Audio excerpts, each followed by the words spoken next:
Assalamualaikum warahmatullahi wabarakatuh. Perkenalkan, saya Kanaka Kendi Saihani, NIM 23104091 dari kelas Psikologi Islam C.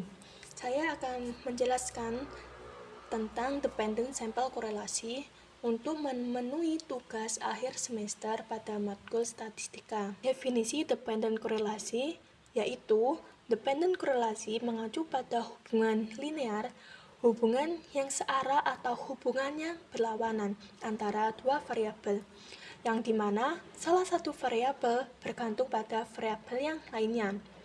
Dalam konteks ini, ada dua variabel. Yang pertama, variabel terikat yang dilambangkan dengan X. Variabel ini yang dipengaruhi. Kemudian yang kedua, ada variabel bebas yang dilambangkan dengan Y.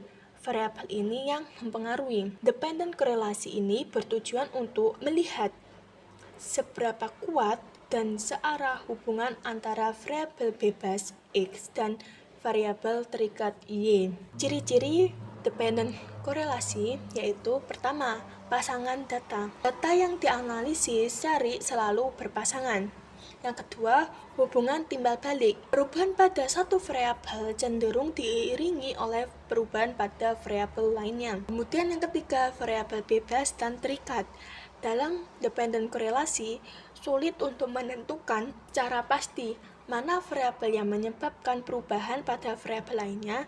Keduanya saling mempengaruhi dan dependent korelasi tidak menentukan hubungan sebab akibat, tetapi hanya sejauh mana dua variabel ini bergerak bersamaan. R koefisien korelasi sama dengan sigma hasil total subjek dikali hasil total X dikurangi X bar dikali hasil total Y dikurangi Y bar dibakar total subjek kali total X dikurangi X bar dipangkat 2 dikali hasil total subjek dikali hasil total Y dikurangi Y bar dipangkat 2. Korelasi Pearson adalah ukuran statistik yang digunakan untuk mengukur kekuatan dan arah hubungan linear antara dua variabel numerik. Angka R ini akan berkisaran antara min 1 hingga 1. Jika R-nya ini 1 dibanding korelasi positif sempurna, artinya ketika nilai satu variabel naik dan nilai variabel lainnya juga naik secara proporsional. Jika R-nya ini min 1 dibanding dengan korelasi negatif sempurna, maka ketika nilai satu variabel naik, nilai variabel lainnya turun secara proporsional.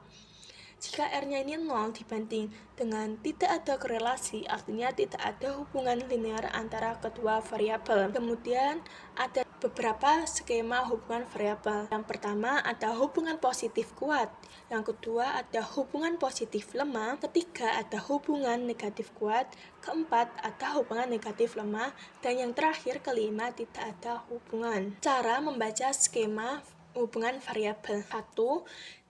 Hipotesis positif. Jika X ini naik, maka Y juga akan naik. Jika X-nya ini turun, maka Y juga turun.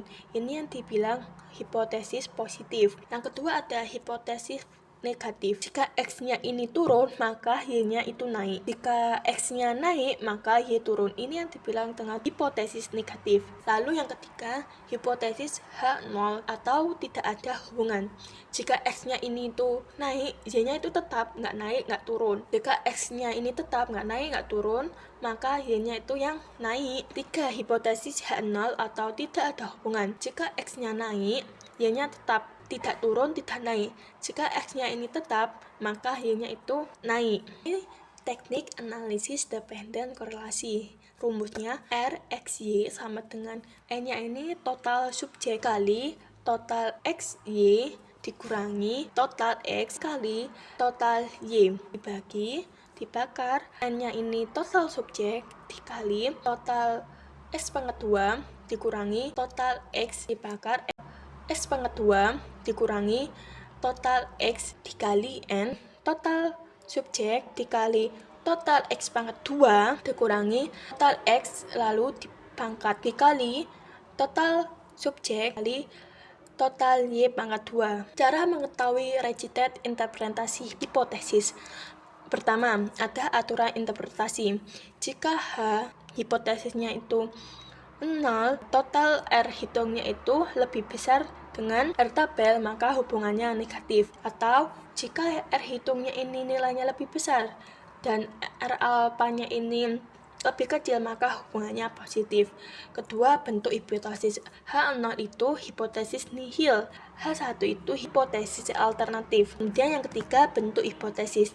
Pertama ada taraf signifikasi 1%, yang kedua ada taraf signifikasi 5%. Keempat, ada aturan interpretasi. Ini mencari T hitung. Hasil R hitung dibakar, hasil total subjek dikurangi 2, lalu dibagi 1 dikurangi hasil R hitung dipangkat 2. Hasilnya ini dibakar. Setelah mengetahui nilai aturan interpretasi T, dan kita tahu ada perbedaan signifikan dan seberapa besar perbedaan tersebut, lalu kita mencari efek Z sumbangan efektif dengan rumus R hitung dipangkat 2. Lalu mencari hipotesis T dengan jika nilai T hitung ini lebih kecil daripada nilai T alpha, maka hubungannya negatif. Atau jika T hitung ini nilainya lebih besar daripada T alpha, maka hubungannya positif. Lalu, bagaimana mengetahui rumus R tabel di buku Richard G halaman 540. Jadi, kalau nilai signifikan pada 5% menunjukkan nilai p-value kurang dari 0,0%. Terus kalau signifikannya pada 1% menunjukkan nilai p-value kurang dari 0,01%. Contoh, jika nilai subjek totalnya 15%, kita mencari nilai signifikan 5%, maka kita di 0,0%. Jadi 4821. Kalau kita mencari signifikannya 1%, maka kita di 0,01, maka di 6055. Lalu mengetahui rumus T tabel di buku Richard G halaman 760. Seperti tadi, kalau nilai signifikannya pada 5% menunjukkan nilai p-value kurang dari 0,0%. Lalu kalau signifikan pada 1% menunjukkan nilai p-value kurang dari 0,01%. Contohnya, jika nilai total subjeknya 17, kita mencari nilai signifikan 5%, maka di angka 2898. Kalau kita mencari nilai signifikannya 1%, maka kita mencari di 0,01, jadi 133%. Selanjutnya, ini contoh sederhana menghitung dependent korelasi dengan judul hubungan antara motivasi untuk berolahraga dengan kondisi fisik saat berolahraga. Variabel X untuk motivasi berolahraga dan variabel Y untuk kondisi fisik saat berolahraga. Kita mengambil subjek 5 data. Nilai X ada 15, 10, 12, 8, dan 9. Dan nilai Y ada 10, 8, 12, 8, dan 15. Kemudian kita mencari XY. XY ini dari perkalian X dan Y. 15 kali 10 sama dengan 150. 10 kali 8 sama dengan 80. 12 kali 12 sama dengan 144. 8 kali 8 sama dengan 64. Dan 9 kali 15 sama dengan 135. Selanjutnya mencari S pangkat 2, jadi S kali X.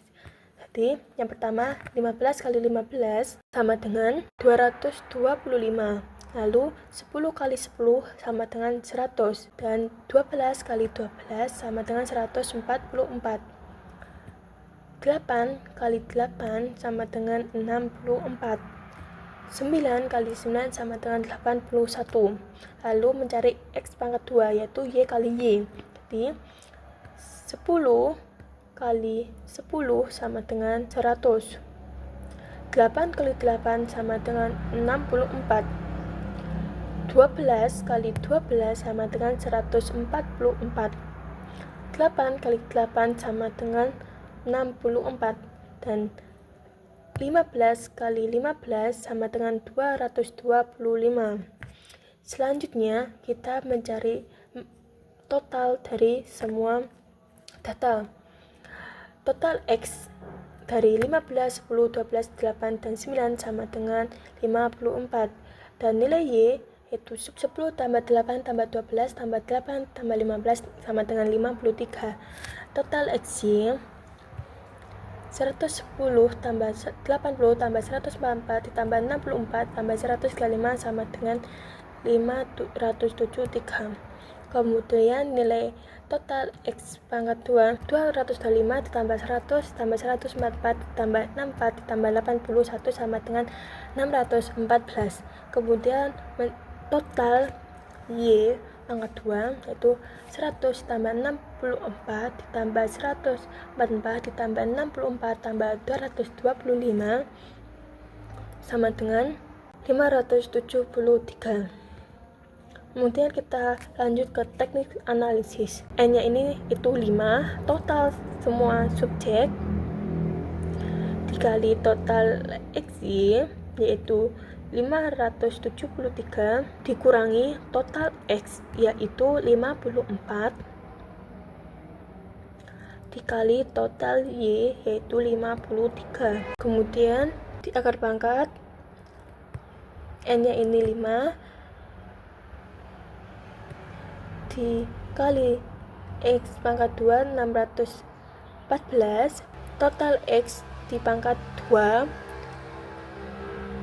di 54 di pangkat 2 dikali N-nya ini 5 dikali total Y pangkat 2 yaitu 573 dikurangi total Y di pangkat 2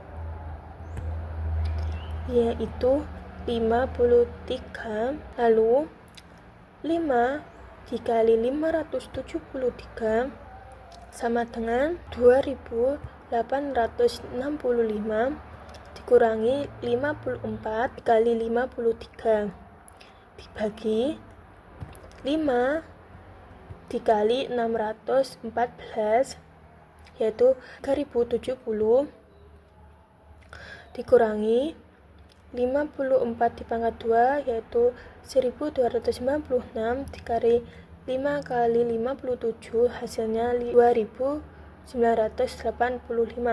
dikurangi 53 di pangkat 2 yaitu 2800.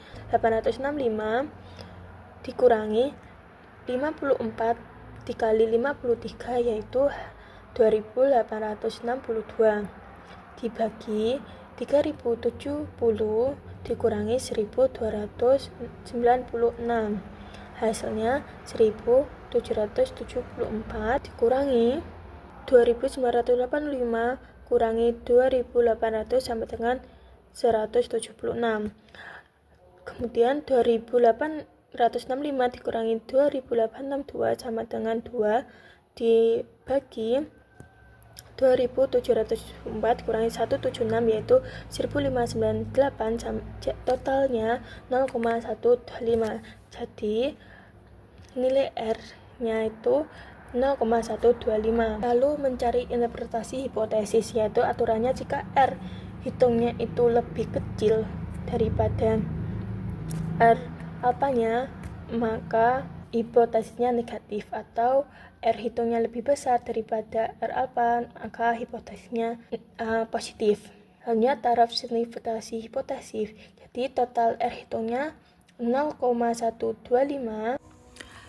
Jadi taraf signifikasi 1%, R hitungnya lebih kecil daripada R tabel, maka ini hipotesis negatif. Lalu taraf signifikasi 5%, R hitung 0,125 dan R tabel 0,3494. Jadi lebih besar T tabel, maka ini hipotesis negatif. Jadi kesimpulannya tidak menerima hipotesis dengan taraf signifikasi 1% dan 5%. Selanjutnya mencari aturan interpretasi monoan T. R-nya itu hasil dari R hitung 0,125, N-nya ini totalnya 5 dikurangi 2 kurangi R hitungnya 1 kurangi 0,125. Jadi 5 kurangi 2 sama dengan 3. 1 kurangi 0,125 sama dengan 0,875. R hitungnya 0,125. lalu 3 kurangi 2,42. Mencari koefisien determinasi R hitung dipangkat 2. Jadi 0,125 dipangkat 2 sama dengan 0,156. Mencari registernya. Kemudian jadi X menyumbang 15,6% ke Y. Adapun 54,4% lainnya. Jadi X menyumbang 15,16% ke Y. Adapun 84,8% lainnya dari variabel lain. Mencari register interpretasinya. Jika T hitungnya itu lebih besar daripada T apa, maka hubungannya hipotesis negatif. Atau T hitungnya lebih besar daripada T apa, maka hipotesisnya positif. Nah, ini taraf signifikasi dari 1%. Total T-nya tadi 3,42 dan T tabelnya 2,763. Jadi lebih besar T hitung. Lalu taraf signifikasinya 5%. Hitungnya 3,42, T alpanya 2,048. Jadi lebih besar T hitungnya. Simpulannya, menerima hipotesis dengan taraf signifikasi 1% dan 5%. Saya akan membahas tentang independent sample untuk memenuhi tugas ujian akhir semester pada matkul statistika. Jadi kita akan membahas tentang independent sample. Yang pertama, definisi independent sample, yaitu cara untuk membandingkan rata-rata dari dua kelompok yang berbeda. Kelompok ini tidak saling berhubungan. Di sini ada variabel bebas yang membagi data menjadi dua kelompok independen yang dilambangkan dengan Y1 dan Y2. Misalnya, seperti laki-laki dan perempuan. Variabel yang digunakan ini untuk membedakan atau mengelompokkan data. Selanjutnya ada variabel terikat, yaitu nilai yang dibandingkan antara dua kelompok tadi. Tujuan dari independent sample itu sendiri untuk menghitung perbedaan rata-rata, yaitu mean, dari kedua kelompok dan menentukan perbedaan tersebut signifikan atau tidak signifikan. Selanjutnya kita langsung ke teknik analisis. Yang pertama, kita akan menghitung rata-rata mean. Yang rumusnya Y1 ya sama dengan total semua subjek Y1 dibagi total subjek data. Kemudian Y2 sama dengan total data Y2 dibagi dengan total subjek data. Selanjutnya, menghitung variansi mengukur sebaran data. Yang rumusnya S1 sama dengan N di sini itu total semua subjek dikali total Y1 dipangkat 2 dikurangi total Y1 dipangkat 2 lalu dibagi N jumlah subjek dibagi 2. Next, selanjutnya kita menghitung standar error. Rumusnya SP dikurangi N1 dikurangi 1. N1 ini total subjek Y1, selanjutnya dikali S1 pangkat 2. S1 ini nilai variansi Y1 dipangkat 2 ditambah N2 dikurangi 1. N2-nya ini total subjek Y2 dikurangi 1 dikali S2 dipangkat 2. S2-nya ini nilai variansi dari Y2. Lalu dibagi N1 ditambah N2 dikurangi 2. Selanjutnya menghitung standar error secara kumulatif. Nilai SP dibakar 1 dibagi N1 ditambah 1 ditambah dibagi 2. Selanjutnya mencari standar error secara kumulatif. S Y/1 dikurangi Y/2 sama dengan SP. SP ini itu nilai total SP rumus standar error tadi. Hasil T dengan rumus T sama dengan Y/Y1 dikurangi Y/Y2 dibagi nilai variansi Y1 dikurangi nilai variansi Y2. Kan T dan kita tahu seberapa besar perbedaan tersebut, kita mencari efek Z dengan rumus D sama dengan Y bar 1 dikurangi Y bar 2. Kemudian kita mencari interpretasi hipotesis. Yang pertama ada aturan interpretasi nilai T. Ketika kita sudah menempatkan nilai T, hasil nilai T, kita uji dengan T alfa. Yang pertama, jika T hitungnya itu nilainya lebih kecil daripada nilai T alfa yang lebih besar, maka itu hipotesis negatif. Dan yang kedua, jika nilai T hitungnya lebih besar daripada nilai T alfa yang lebih kecil, maka hipotesis positif. Kemudian ada bentuk hipotesis. Yang pertama H0 yaitu hipotesis nihil. Yang kedua ada H1 yaitu hipotesis alternatif. Kemudian ada bentuk hipotesis. Yang pertama ada taraf signifikasi 1% dan yang kedua ada taraf signifikasi 5%. Kemudian cara mengetahui T tabel di buku Richard G. halaman 760. Jadi kalau nilai signifikasi pada 5% menunjukkan nilai p-value kurang dari 0,0%. Lalu kalau signifikasinya pada 1% menunjukkan nilai p-value dari 0,01%. Cara sederhana menghitung independent sample. Y1-nya ini laki-laki dan Y2-nya ini perempuan. N itu jumlah aktivitas olahraga dalam 1 minggu. Y1 datanya ada jumlah datanya ada 3, 4, 5, dan 4. Kalau Y2 ada 5, 3, 4, dan 5. Lalu kita mencari total datanya. Y1 totalnya 21 dan Y2 totalnya 20. Lalu kita mencari mean sampel kelompok 1 dan kelompok 2. Total Y1 sama dengan 21 dibagi total subjeknya, yaitu 5. Lalu 21 bagi 5 sama dengan 4,2. Lalu mencari mencari mean Y2. Total Y2 dibagi total subjek. Mencari nilai varian atau simpanan rata-rata antara kelompok 1 dan kelompok 2. N-nya ini 5 dikali 21 pangkat 2 dikurangi 21 dipangkat 2 dibagi 5 dipangkat 2. Lalu 5 dikali 5 441 dikurangi 441 dibagi 5 dikali 441 dikurangi 441 dibagi 25 sama dengan 2205 dikurangi 441 dibagi 25. 2205 dikurangi 441 sama dengan 1764 dibagi 25, maka hasilnya 70,56. Selanjutnya mencari nilai simpangan rata-rata di Y2. Ini 5 total subjek dikali 20 dipangkat 2 dikurangi 20 dipangkat 2. Lalu dibagi 5 dipangkat 2. 5 dikali 400 5 dikali 400 dikurangi 400 dibagi 25. 5 dikali 400 sama dengan 2000 lalu dikurangi 400 dibagi 25.